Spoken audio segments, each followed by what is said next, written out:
जी वस्तू उत्पादित करण्यामध्ये भारतीयांचे परिश्रम आहेत, भारतीयांनी घाम गाळलेला आहे.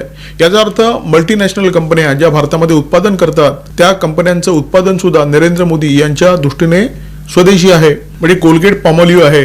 कोलगेट पॉमोलिव्हच्या भारतामध्ये अनेक फॅक्टरी आहेत, अनेक कारखाने आहेत आणि याच्यामध्ये जर कोलगेटचं उत्पादन होत असेल, पॉमोलिव्हचं उत्पादन होत असेल तर मोदी यांच्या व्याख्येनुसार ही जी सगळी उत्पादनं आहेत ती स्वदेशी उत्पादन आहेत. कारण याच्यामध्ये भारतीयांनी श्रम केलेले आहेत, भारतीय कामगारांनी हे सगळं उत्पादन निर्माण केलेलं आहे.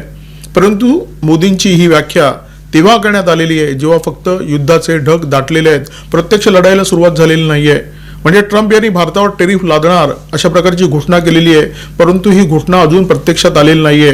जेव्हा ती घोषणा प्रत्यक्षात येईल तेव्हा मोदी यांची जी आक्रमकता आहे ती आणखी वाढेल आणि जेव्हा केव्हा या युद्धाची तीव्रता वाढेल तेव्हा त्याचा पहिला झटका भारतामध्ये काम करणाऱ्या मल्टीनॅशनल कंपन्यांना बसणार आहे.